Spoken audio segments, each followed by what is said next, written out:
Hello, welcome back to my YouTube channel. അപ്പോൾ നമ്മൾ ഇന്ന് രാവിലെ ഇംഗ്ലീഷൊക്കെ പഠിക്കാനായിട്ട് തുടങ്ങുകയാണ് കേട്ടോ. അപ്പോൾ എങ്ങനെയുണ്ട് എല്ലാവരുടെയും പഠിത്തമൊക്കെ? അടിപൊളിയായിട്ട് പോകുന്നുണ്ടോ? എൻ്റെയും വലിയ കുഴപ്പമില്ലാതെ പോകുന്നുണ്ട്. ഓക്കെ, അപ്പോൾ ഇന്ന് രാവിലെ എടുത്തിരിക്കുന്നത് ഇംഗ്ലീഷാണ് കേട്ടോ. വേറെ ഒന്നുമല്ല, ഇംഗ്ലീഷ് ഞാൻ പറഞ്ഞിട്ടുണ്ട് എനിക്ക് കുറച്ച് ബുദ്ധിമുട്ടാണ് ഇംഗ്ലീഷ്. അപ്പോൾ ഞാൻ ഇന്ന് കുറച്ചുകൂടെ ഒന്നൊരു കോൺസെൻട്രേഷൻ കൊടുക്കാം, അല്ലെങ്കിൽ ഒന്ന് കോൺസെൻട്രേറ്റ് ചെയ്യാമെന്ന് വിചാരിച്ചു ഇംഗ്ലീഷിൽ. അപ്പോൾ അതുകൊണ്ട് ഇന്ന് ഇംഗ്ലീഷാണ് എടുത്തിരിക്കുന്നത്. ഇംഗ്ലീഷിൻ്റെ കാര്യം പറഞ്ഞപ്പോഴാണ് ഒരു കാര്യം ഓർത്തത്. ഞാൻ കുറച്ച് ക്വസ്റ്റ്യൻ പേപ്പറുകൾ കിട്ടിയിട്ടുണ്ട്. ഓക്കെ, ഒരു 500 പരം ക്വസ്റ്റ്യൻസ് ഞാനിപ്പോൾ എഡിറ്റ് ചെയ്ത് കഴിഞ്ഞിട്ടുണ്ട്. അപ്പോൾ ഞാനത് 2 ദിവസത്തിൻ്റെ ഉള്ളിൽ ഞാനതിൻ്റെ വീഡിയോ ഞാൻ അപ്ലോഡ് ചെയ്യും. ഓക്കെ, എന്തിനാണെന്ന് വെച്ച് കഴിഞ്ഞാൽ നിങ്ങൾക്ക് പഠിക്കാൻ ഇനിയുള്ള ക്വസ്റ്റ്യൻസ് ഒക്കെ, അതായത് ഇനിയുള്ള പരീക്ഷകൾക്ക് വളരെ ഹെൽപ്ഫുൾ ആയിരിക്കും. ഓക്കെ, നമ്മൾ ഓരോ ക്വസ്റ്റ്യൻ പേപ്പറായിട്ട് നമ്മൾ തപ്പിയിട്ട് ഇംഗ്ലീഷ് എന്ന് പറഞ്ഞിട്ട് നമ്മൾ പഠിക്കുന്നതിനേക്കാളും നല്ലത് ഇതുപോലെ ഒരൊറ്റ വീഡിയോ ആക്കിയിട്ട് ചെയ്തു തന്നെന്ന് വെച്ച് കഴിഞ്ഞാൽ നിങ്ങൾക്കും യൂസ്ഫുള്ളാണ്, എനിക്കും യൂസ്ഫുള്ളാണ്. ഓക്കെ, ഞാനും പഠിക്കുന്ന ഒരാളാണ്, നിങ്ങളുടെ കൂട്ടത്തിൽ തന്നെ ഞാനും പഠിക്കുന്ന ഒരാളാണ്. അപ്പോൾ അതുകൊണ്ട് തന്നെ എനിക്കും കൂടുതൽ യൂസ്ഫുൾ ആയിരിക്കും. അപ്പോൾ ഞാൻ അതിനും കൂടെ വേണ്ടിയിട്ടാണ് ചെയ്തത്. പിന്നെ വേറൊരു കാര്യം, നമ്മളുടെ സയൻസിൻ്റെ സയൻസിൽ ഫിസിക്സ്, ബയോളജി, കെമിസ്ട്രിയുടെ ഒരു 3 പാർട്ട് ഞാനിപ്പോൾ ഓൾറെഡി അപ്ലോഡ് ചെയ്ത് കഴിഞ്ഞിട്ടുണ്ട്. അതിലൊരു 600 പരം ചോദ്യങ്ങൾ അതിൽ തന്നെ ഉണ്ടാവും. ഓക്കെ, ഒരു 600 പരം ചോദ്യങ്ങൾ അതിലുണ്ടാവും. കാണാത്തവർ ചാനലൊന്ന് ചെക്ക് ചെയ്യുക. നിങ്ങൾ പഠിക്കുന്ന ആൾക്കാരാണെന്നുണ്ടെങ്കിൽ നിങ്ങൾക്ക് എന്തായാലും യൂസ്ഫുൾ ആവും കേട്ടോ. കാരണം ഞാൻ എപ്പോഴും പറയാറുണ്ട്, പ്രീവിയസ് ക്വസ്റ്റ്യൻസ് പഠിച്ച് വേണം തുടങ്ങാനായിട്ട്. ഓക്കെ, പ്രീവിയസ് ക്വസ്റ്റ്യൻസ് എത്രത്തോളം ഇമ്പോർട്ടൻ്റ് ആണെന്ന് ഞാൻ പറയേണ്ട കാര്യമില്ലല്ലോ. അപ്പോൾ അതുകൊണ്ട് തന്നെ പ്രീവിയസ് ക്വസ്റ്റ്യൻസ് പഠിച്ചിട്ട് മാക്സിമം തുടങ്ങാനായിട്ട് നോക്കുക. ഓക്കെ, അപ്പോൾ ഞാനൊരു 2 ഡേയ്സിനുള്ളിൽ ഞാനിത് അപ്ലോഡ് ചെയ്യാനായിട്ട് ഞാൻ പറ്റുമെന്ന് വിചാരിക്കുന്നു. ഓക്കെ, അപ്പോൾ ആവശ്യമുള്ളവർ നോക്കുക കേട്ടോ. ഓക്കെ, അപ്പോൾ ഞാനിന്ന് പറഞ്ഞ പോലെ രാവിലെ ഒന്ന് ഇംഗ്ലീഷാണ് കേട്ടോ എടുത്തത് ആദ്യം. ഞാൻ എല്ലാ വീഡിയോയിലും പറയുന്നുണ്ടല്ലോ, ഞാൻ ഒരിക്കലും ഇംഗ്ലീഷും മലയാളവും കറണ്ട് അഫയേഴ്സ്, മാത്സ് എന്നിവ മാക്സിമം സ്കിപ്പ് ചെയ്യാതെ നോക്കാനായിട്ട് അങ്ങനെ പഠിച്ചിട്ട് പോകാറുണ്ട് കേട്ടോ. കാരണം അങ്ങനെ സ്കിപ്പ് ചെയ്തിട്ട് പോകാറില്ല. അപ്പോൾ അതുകൊണ്ട് നിങ്ങളും അത് നോക്കുക. ഓക്കെ, അത് ഡെയിലി ആയിട്ട് കൊണ്ടുപോകാനായിട്ട് നോക്കുക. അപ്പോൾ ഞാൻ ഈ ബുക്ക് അന്ന് പറഞ്ഞിട്ടുണ്ടായിരുന്നല്ലോ, അതിൻ്റെ ആ ഒരു ബുക്കാണ്. പക്ഷേ ഇതിൽ ഒരുപാട് പിന്നിലോട്ട് ഉണ്ട് കേട്ടോ. അതായത് 2011 ആണോ 10 മുതലുള്ളതുണ്ട്. അപ്പോൾ 2010 എന്നൊക്കെ പറയുമ്പോൾ ഓക്കെ യൂസ്ഫുൾ ആണ്. പക്ഷെ എന്നാലും ആവശ്യമുള്ളത് മാത്രം പഠിക്കുക. കാരണം 2021 കൂടിയിട്ട് നമ്മുടെ ആ ഒരു പരീക്ഷാ രീതി മാറ്റം വന്നിട്ടുണ്ടല്ലോ. അപ്പോൾ പഴയ പോലെയുള്ള ആ ചോദ്യങ്ങൾ ജസ്റ്റ് ഒരു സിമ്പിളായിട്ടുള്ള ഒരു 1 വേർഡ് ക്വസ്റ്റ്യൻസ് ഒന്നും അല്ല ചോദിക്കുന്നത്. അപ്പോൾ അതുകൊണ്ട് തന്നെ നല്ല രീതിയിൽ മാറ്റം വന്നിട്ടുണ്ട്. കാലത്ത് കഴിക്കാനായിട്ട് ഇഡ്ഡലിയാണ്. അപ്പോൾ കഴിച്ചിട്ട് ഇരിക്കാമെന്ന് വിചാരിച്ചു. കാരണം ബ്രേക്ക്ഫാസ്റ്റൊക്കെ കഴിച്ചിട്ട് പഠിക്കാനിരിക്കുക കേട്ടോ. കാണാത്തവർ കാണുക കേട്ടോ, ഭയങ്കര യൂസ്ഫുൾ ആയിരിക്കും. ഏറ്റവും പുതിയ ചോദ്യങ്ങളാണ് ഞാൻ അപ്ലോഡ് ചെയ്തിരിക്കുന്നത്. ഓക്കെ, അപ്പോൾ ഇത് ഇംഗ്ലീഷിൻ്റെയാണ് പറഞ്ഞതുപോലെ 500+ ചോദ്യങ്ങളുണ്ട്. ഏറ്റവും പുതിയ ചോദ്യങ്ങളാണ്. നമ്മുടെ സെക്രട്ടേറിയറ്റ് അസിസ്റ്റൻറ്റ്, അതുപോലെ തന്നെ ഡിവിഷണൽ അക്കൗണ്ടൻറ്റ്, നമ്മുടെ സപ്ലൈകോൻ്റെ, അതുപോലെ ഇനി വരാനിരിക്കുന്ന പരീക്ഷകൾ, ഇതിനെല്ലാം തന്നെ ഇത് ഉപകരിക്കും. ഓക്കെ, അപ്പോൾ ഇതിൻ്റെ എഡിറ്റിംഗ് ഓൾമോസ്റ്റ് കഴിയാറായി. എനിക്ക് തോന്നുന്നു ഒരു 2 ദിവസത്തിൻ്റെ ഉള്ളിൽ ഇടാൻ പറ്റുമെന്ന് തോന്നുന്നു. ഓക്കെ, 500 പരം ക്വസ്റ്റ്യൻസ് ഉള്ളത് കൊണ്ട് തന്നെ അത്യാവശ്യം ലെങ്ത് ഉണ്ട് വീഡിയോയ്ക്ക്. അപ്പോൾ ആവശ്യമുള്ളവർ കാണുക കേട്ടോ. ലേറ്റസ്റ്റ് ആയിട്ട് കഴിഞ്ഞിട്ടുള്ളൊരു എക്സാമിൻ്റെ ഒരു ക്വസ്റ്റ്യൻ പേപ്പറാണ്. ഞാൻ തന്നെ എഴുതിയതാണ്. പക്ഷേ ഞാനതിൽ ജസ്റ്റ് ഇതൊന്നും അന്ന് നോക്കിയിട്ടുണ്ടായിരുന്നില്ല. കാരണം എക്സാം കഴിഞ്ഞ് വന്നതും അങ്ങനെ എടുത്തു വയ്ക്കുകയാണ് ചെയ്തിട്ടുണ്ടായിരുന്നത്. അപ്പോൾ എനിക്കിതിപ്പോൾ അത് കണ്ടപ്പോൾ ജസ്റ്റ് ഇതൊന്ന് രാവിലെ വർക്കൗട്ട് ചെയ്യുന്ന ആ ഒരു ക്വസ്റ്റ്യൻ പേപ്പർ ഇത് ചെയ്യാമെന്ന് വിചാരിച്ചു. അങ്ങനെ ഇത് എടുത്തതാണ്. ഓക്കെ, അപ്പോൾ ഇന്ന് ഇതാണ് ഇപ്പോൾ പഠിക്കാനായിട്ട് പോകുന്നത്. പിന്നെ KS-ൻ്റെ ഒക്കെ വിളിക്കാനായിട്ട് പോകുന്നുണ്ട് എന്നുള്ളത് എല്ലാവരും അറിഞ്ഞല്ലോ അല്ലേ. അപ്പോൾ ഞാൻ KS-നൊന്നും പ്രിപ്പയർ ചെയ്യുന്നില്ല കേട്ടോ. കാരണം എന്താണെന്ന് വെച്ച് കഴിഞ്ഞാൽ ഇപ്പോൾ എന്ന് വെച്ചാൽ ഒരു നമ്മുടെ LDCയുടെ ഒക്കെ വന്നതിന് ശേഷം ഒരു കോൺഫിഡൻസ് എന്ന് പറയുമ്പോൾ നമുക്ക് കുറച്ചുകൂടെ ചെറിയ പരീക്ഷ എഴുതിയിട്ട് തുടങ്ങാം, വലിയതിലോട്ട് പോകാം എന്നുള്ളൊരു മൈൻഡ് സെറ്റാണ് ഇപ്പോൾ. കാരണം നമ്മൾ ഒരുപാട് വലുതിന് നമ്മളിപ്പോൾ തന്നെ നോക്കിയിട്ട് അവസാനം നമുക്ക് ചെറുതുപോലും കിട്ടാത്തൊരവസ്ഥ വന്നു കഴിഞ്ഞാൽ അത് ഭയങ്കരമായിട്ട് നമ്മളെ വിഷമിപ്പിക്കും. അപ്പോൾ ഞാനിപ്പോൾ കോൺസെൻട്രേറ്റ് ചെയ്യുന്നത് ഞാൻ പറഞ്ഞിട്ടുണ്ടല്ലോ ബെബ്കോ LD, അതുപോലെ തന്നെ നമ്മളുടെ ഇനിയിപ്പോൾ വരാൻ പോകുന്ന VFA, അസിസ്റ്റൻറ്റ് സപ്ലൈകോ, അതിൻ്റെ സെയിൽസ്മാൻ. അപ്പോൾ അങ്ങനെയുള്ള പരീക്ഷകൾക്കാണ് ഇപ്പോൾ കോൺസെൻട്രേറ്റ് ചെയ്തുകൊണ്ടിരിക്കുന്നത്. കാരണം ഇപ്പോൾ തുടങ്ങിക്കഴിഞ്ഞാൽ നമുക്ക് അത്യാവശ്യം നല്ല രീതിയിൽ അറിയില്ല എന്താണ് ഇനിയിപ്പോൾ ഫ്യൂച്ചറിൽ എന്നുള്ളത് അറിയില്ല. നമ്മൾ തുടങ്ങിയിട്ടുണ്ടെങ്കിലും എല്ലാം ഒത്തുവന്നാൽ മാത്രമേ നമുക്കൊരു പരീക്ഷ ക്രാക്ക് ചെയ്യാനായിട്ട് നമുക്ക് പറ്റുള്ളൂ. അപ്പോൾ അതുകൊണ്ട് തന്നെ എങ്ങനെയാണ് എന്താണെന്നൊന്നും അറിയില്ല. പക്ഷെ എന്നാലും മാക്സിമം ശ്രമിക്കാമെന്ന് വിചാരിക്കുന്നുണ്ട്. അതുപോലെ ഇപ്പോൾ അതിന് വേണ്ടിയിട്ടാണ് പ്രിപ്പയർ ചെയ്യുന്നത്. പിന്നെ ഈ KS എന്നൊക്കെ പറയുമ്പോൾ നമ്മൾ ഈ കഴിഞ്ഞ പ്രാവശ്യത്തെ ആണെങ്കിലും ഞാൻ അതുപോലെ തന്നെ ഇപ്രാവശ്യത്തെയൊക്കെ ആണെന്നുണ്ടെങ്കിലും നമ്മളിങ്ങനെ ഇതിൻ്റെ ഈ സക്സസ് സ്റ്റോറിയും കാര്യങ്ങളും എങ്ങനെയാണ് അവർ പഠിച്ചത്, അങ്ങനെയുള്ള കാര്യങ്ങളൊക്കെ എന്തൊക്കെ സോഴ്സാണ് അവർ ഉപയോഗിച്ചത്, അങ്ങനെയുള്ളതൊക്കെ നമ്മൾ നോക്കുമല്ലോ. അപ്പോൾ അങ്ങനെയുള്ളതൊക്കെ നോക്കുന്ന സമയത്ത് അവരുടെ ഇൻ്റർവ്യൂസും കാര്യങ്ങളൊക്കെ നോക്കുമ്പോൾ ഒരു ഓൾമോസ്റ്റ് 70 to 80 അല്ലെങ്കിൽ 80 എബോവ് എന്നൊക്കെ പറയുന്നത് UPSC ബാക്ക്ഗ്രൗണ്ട് ഉള്ളവരാണ്. അതായത് UPSCക്ക് പഠിച്ചുകൊണ്ടിരിക്കുന്ന ആൾക്കാർ, പഠിച്ചിട്ട് നിർത്തിയ ആൾക്കാർ, അങ്ങനെയുള്ളവരൊക്കെയാണ് ഇപ്പോൾ ഇതിനോട്ട് പ്രിപ്പയർ ചെയ്യുന്നത്. അപ്പോൾ അതുകൊണ്ട് തന്നെ അവർ കുറച്ചുകൂടെ നമ്മളെക്കാളും PSC പഠിക്കുന്ന നമ്മളെക്കാളും കുറച്ചുകൂടെ അവർ അഡ്വാൻസ്ഡ് ആയിരിക്കും. അപ്പോൾ എനിക്ക് അതുകൊണ്ട് ആ ഒരു കോൺഫിഡൻസിൻ്റെ നല്ലൊരു കുറവുണ്ട്. അപ്പോൾ ഞാൻ വിചാരിക്കുന്നത് ഇപ്പം തന്നെ അതിലോട്ട് പോകണ്ട, കുറച്ചുകൂടെ കഴിഞ്ഞതിന് ശേഷം നോക്കാം എന്നുള്ളൊരു മൈൻഡ് സെറ്റാണ് ഇപ്പോൾ. അപ്പോൾ എന്തായാലും ഇപ്പോൾ KAS വേണ്ടിയിട്ടൊന്നും ഞാൻ നോക്കുന്നില്ല. സെക്രട്ടേറിയറ്റ് അസിസ്റ്റൻ്റ് എന്ന് പറയുന്നത് ജസ്റ്റ് ഒരു ട്രൈ, ഓക്കെ, ജസ്റ്റ് ഒന്ന് എഴുതി നോക്കാം. ഓക്കെ, നമ്മളിപ്പോൾ പഠിക്കുന്നുണ്ടല്ലോ, അപ്പോൾ അതുകൊണ്ട് ജസ്റ്റ് പ്രിലിംസ് എഴുതി നോക്കാം, അങ്ങനെ ഒരു കോൺഫിഡൻസിലാണ് ഇപ്പോൾ പോകുന്നത്. അപ്പോൾ ഞാനിപ്പോൾ ജസ്റ്റ് ചെറിയ പരീക്ഷകൾ നോക്കാം എന്നുള്ളൊരു ഒരു ഇതിലാണ് പോകുന്നത്. ഓക്കെ, ക്ലാസ് എടുത്ത് സൗണ്ടൊക്കെ പോയി, കോൾഡാണ്. അപ്പോൾ അങ്ങനെയാണ് ഇപ്പോഴത്തെ ഒരു പോക്കെന്ന് പറയുന്നത്. ഓക്കെ, അപ്പോൾ സെക്രട്ടേറിയറ്റ് അസിസ്റ്റൻറ്റും മാക്സിമം പഠിക്കുന്നവർ നന്നായി പഠിക്കുക കേട്ടോ. എന്താണെന്ന് വെച്ച് കഴിഞ്ഞാൽ കിട്ടാൻ സാധ്യതയൊക്കെ ഉണ്ട്. എല്ലാവർക്കും അല്ലെങ്കിലും വളരെ ചെറിയ നിയമനമാണെന്നുണ്ടെങ്കിൽ കൂടി കിട്ടാനുള്ള സാധ്യതയും കാര്യങ്ങളൊക്കെ ഉണ്ട്.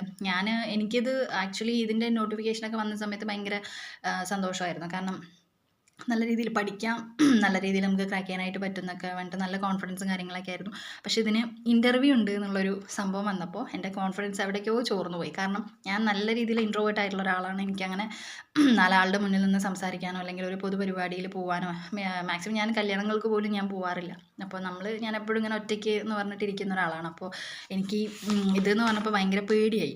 അപ്പോൾ ഇങ്ങനെ കുറേ മോട്ടിവേഷനും കാര്യങ്ങളൊക്കെ ആയിട്ട് ഇങ്ങനെ ഓരോ ക്ലാസ് അവരൊക്കെ പറയുന്നുണ്ട്, ആദ്യം പ്രിലിംസ്, പിന്നെ മെയിൻസ്, അത് കഴിഞ്ഞിട്ടല്ലേ നമുക്ക് ഇൻ്റർവ്യൂ വരുന്നത്, അങ്ങനെയുള്ള കാര്യങ്ങളൊക്കെ പറയുന്നുണ്ട്. പക്ഷെ എന്തോ തുടക്കത്തിൽ ഒരു പേടി പിടിപെട്ടപ്പോൾ അങ്ങനെ സെക്രട്ടേറിയറ്റ് അസിസ്റ്റൻ്റ് എന്നുള്ളത് വിട്ടിട്ടില്ല, പക്ഷെ എന്നാലും ഒരു പേടി. അപ്പോൾ അതുകൊണ്ട് അതങ്ങനെ അങ്ങോട്ട് നിർത്തിയിരിക്കുകയാണ്.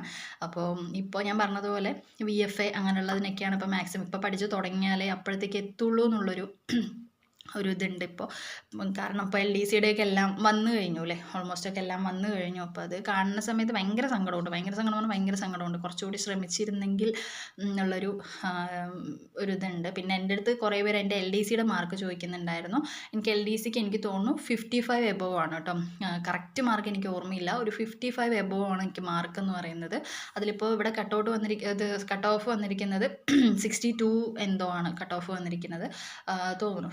55 ആണെന്ന് തോന്നുന്നു. അപ്പോൾ 62 എന്താണ് കട്ട് ഓഫ് വന്നിരിക്കുന്നത്. അപ്പോൾ എനിക്ക് ഭയങ്കര വിഷമമായി. കാരണം ഒരു 5-6 മാർക്കിൻ്റെ കുറവേ ഉണ്ടായിരുന്നുള്ളൂ. കുറച്ചുകൂടെ ഒന്ന് ശ്രദ്ധിച്ചിരുന്നെങ്കിൽ, തെറ്റിച്ചത് ഒഴിവാക്കിയിരുന്നെങ്കിൽ കുറച്ചുകൂടെ ബെറ്റർ ആയേനെ എന്നുള്ളൊരു കാര്യം ഇപ്പോൾ വരാൻ തുടങ്ങി. കാരണം ഇനി പറഞ്ഞിട്ട് കാര്യമൊന്നുമില്ല, കഴിഞ്ഞത് കഴിഞ്ഞു. പക്ഷെ എന്നാൽ കൂടി അത് ഭയങ്കര സങ്കടമായിട്ടുള്ളൊരു കാര്യമാണ്. പക്ഷേ കുഴപ്പമില്ല, അടുത്തതിൻ്റെ നെക്സ്റ്റ് എന്നുള്ളൊരു, കാരണം ഈ LDCക്കൊക്കെ അത്രയും ഹാർഡ് വർക്ക് ചെയ്ത് പഠിച്ചത് ഒരിക്കലും വേസ്റ്റ് ആക്കാൻ എനിക്ക് പറ്റില്ല. കാരണം ഞാൻ അത്രയും ഹാർഡ് വർക്ക് ചെയ്തിട്ടാണ് ഞാൻ പഠിച്ചിട്ടുണ്ടായിരുന്നത്. അപ്പോൾ പഠിച്ച കാര്യങ്ങളൊക്കെ ഇപ്പോഴും ഇങ്ങനെ റിവിഷൻ ചെയ്ത് ഇങ്ങനെ പോകുന്നുണ്ട്. അപ്പോൾ അതുകൊണ്ട് തന്നെ അടുത്തൊരു എക്സാം വരുന്ന സമയത്ത് അത് കുറച്ചുകൂടെ യൂസ്ഫുൾ ആയിരിക്കും. നമുക്കിപ്പോൾ പഠിച്ച കാര്യങ്ങളൊക്കെ തന്നെയുള്ള സെയിം സിലബസാണ്, വലിയ മാറ്റവും കാര്യങ്ങളൊന്നുമില്ല. അപ്പോൾ അതുകൊണ്ട് തന്നെ വലിയ കുഴപ്പമില്ലാതെ അത് ഇനി വരുന്ന പരീക്ഷകൾ ഒക്കെ എഴുതാനായിട്ട് പറ്റുമെന്നാണ് എൻ്റെ ഒരു വിശ്വാസം. അപ്പോൾ നിങ്ങളും എന്നെപ്പോലെ തന്നെ ആകെ ഡൗൺ ആയിട്ട് ഇരിക്കാതിരിക്കുക. ഓക്കെ, മാക്സിമം പഠിക്കാനായിട്ട് നോക്കുക.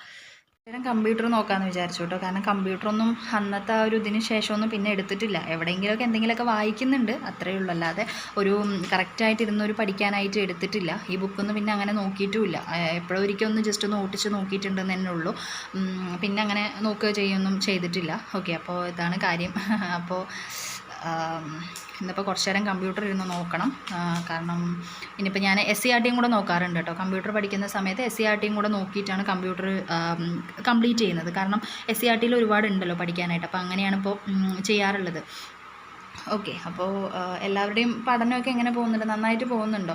ഇവിടെ ആക്ച്വലി പഠിക്കാൻ അത്യാവശ്യം ഇപ്പോൾ ബുദ്ധിമുട്ട് തുടങ്ങിയിട്ടുണ്ട്. കാരണം ചൂടിൻ്റെ ആ ഒരു പ്രശ്നം കാരണം ഇപ്പോൾ നല്ല രീതിയിൽ ബുദ്ധിമുട്ട് തുടങ്ങിയിട്ടുണ്ട്. പക്ഷേ എന്നാലും നമുക്ക് ഇരുന്ന് പഠിച്ചല്ലേ പറ്റുള്ളൂ, ആ ഒരു ഇതാണ്. അപ്പോൾ ഞാൻ പാലക്കാടാണ്. അപ്പോൾ ഇവിടുത്തെ ചൂടിൻ്റെ കാര്യം പിന്നെ ഞാൻ പറയേണ്ട കാര്യമില്ലല്ലോ. അപ്പോൾ അതുകൊണ്ട് തന്നെ ഭയങ്കര ചൂടാണ്.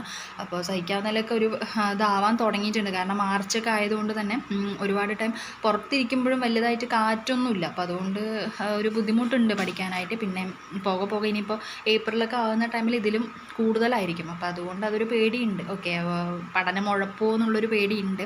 ഓക്കെ, അപ്പോൾ അതൊരു ബുദ്ധിമുട്ടാണ് ഇപ്പോൾ അല്ലേ. നമ്മൾ പഠനത്തിലേക്ക് എന്നല്ല, നമ്മൾ എന്തൊരു നല്ല കാര്യം ചെയ്യാമെന്ന് പറഞ്ഞിട്ട് നമ്മൾ ഇറങ്ങുകയാണെങ്കിൽ നമുക്ക് എന്തായാലും ഓരോ രീതിയിൽ തടസ്സങ്ങൾ വരില്ലേ. അപ്പോൾ കുറച്ച് ദിവസം മുമ്പ് വരെ ഹെൽത്ത് ഇഷ്യൂസ് ആയിരുന്നു.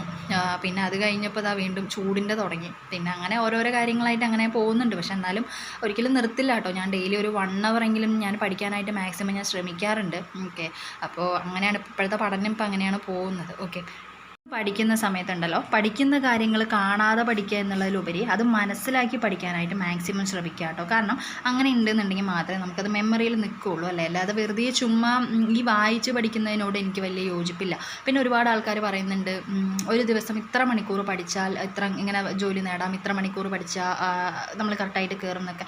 പക്ഷേ എനിക്ക് പലപ്പോഴും തോന്നിയിട്ടുണ്ട് നമ്മൾ എത്ര മണിക്കൂർ പഠിക്കുന്നു എന്നുള്ളതിലല്ല അല്ലേ. ഇപ്പോൾ നമ്മൾ ഒരു ഞാനൊക്കെ 12 hours ഒക്കെ വരെ ഇരുന്ന് പഠിക്കുന്ന ആളാണ്. പക്ഷേ എന്നാൽ കൂടി എനിക്ക് ചിലപ്പോഴൊക്കെ തോന്നിയിട്ടുണ്ട് എത്ര മണിക്കൂർ ഇരുന്ന് പഠിക്കുന്നു എന്നതിലൊന്നും ഒരു കാര്യമില്ല. നമ്മൾ എങ്ങനെയാണെന്ന് വെച്ചാൽ നമ്മൾ പഠിക്കുന്ന കാര്യങ്ങൾ നമ്മൾ എത്രത്തോളം മനസ്സിലാക്കുന്നുണ്ട്, അല്ലെങ്കിൽ പഠിക്കുന്ന കാര്യങ്ങൾ നമുക്ക് എത്രത്തോളം ഓർമ്മ നിൽക്കുന്നുണ്ട്, അങ്ങനെയുള്ളൊരു കാര്യം വളരെ ഇമ്പോർട്ടൻ്റ് ആണ് അല്ലേ.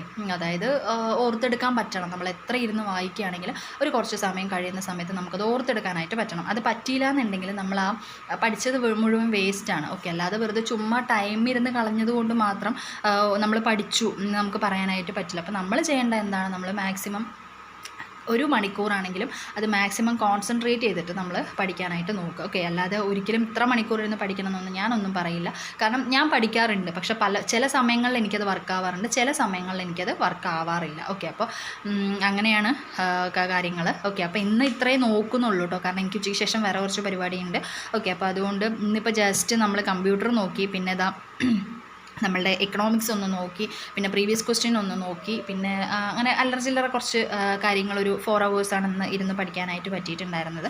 അപ്പോൾ ഇനിയിപ്പോൾ ഉച്ചയ്ക്ക് ശേഷം കുറച്ച് വേറെ പരിപാടികളുണ്ട്. പിന്നെ അത് കഴിഞ്ഞാൽ ഈവനിങ് കുറച്ച് നേരം ടൈം ഉണ്ടെന്നുണ്ടെങ്കിൽ കുറച്ച് നേരം ഇരുന്ന് നോക്കാമെന്നുള്ളൊരു തീരുമാനത്തിലാണ്. ഓക്കെ, അപ്പോൾ നിങ്ങളുടെ എല്ലാവരുടെയും പഠനം അടിപൊളിയായിട്ട് പോട്ടെ കേട്ടോ. അപ്പോൾ ക്വസ്റ്റ്യൻ പേപ്പറിൻ്റെ കാര്യം ഞാൻ പറഞ്ഞത് മറക്കണ്ട, എല്ലാവരും മാക്സിമം കാണാനായിട്ട് നോക്കുക കേട്ടോ. അങ്ങനെ ആവുന്ന സമയത്ത് നിങ്ങൾക്ക് യൂസ്ഫുൾ ആയിരിക്കും. ഓക്കെ, അപ്പോൾ നമുക്കിനി വേറൊരു സ്റ്റഡി വ്ളോഗായിട്ട് ഞാൻ വരാം കേട്ടോ. ഒരു 1 day ഫുൾ. ഓക്കെ, അതായത് ഒരു ദിവസത്തെ ഡെയിലി മീൻസ് ഒരു ഡേ ഫുൾ എങ്ങനെയാണ് എൻ്റെ സ്റ്റഡി റൂട്ടീൻ പോകുക എന്നുള്ളത് ഞാനൊരു വീഡിയോ ആയിട്ട് ഞാൻ എടുത്തു തരാം കേട്ടോ. അപ്പോൾ അതാവുന്ന സമയത്ത് ആർക്കെങ്കിലുമൊക്കെ ഉപകാരപ്പെടും. ഓക്കെ, എങ്ങനെ പഠിക്കുന്നതെന്നുള്ള കാര്യങ്ങൾ ആർക്കെങ്കിലുമൊക്കെ ഉപകാരപ്പെടുമല്ലോ. അപ്പോൾ ഞാൻ എന്തായാലും അത് ചെയ്യാം കേട്ടോ. Okay, thank you.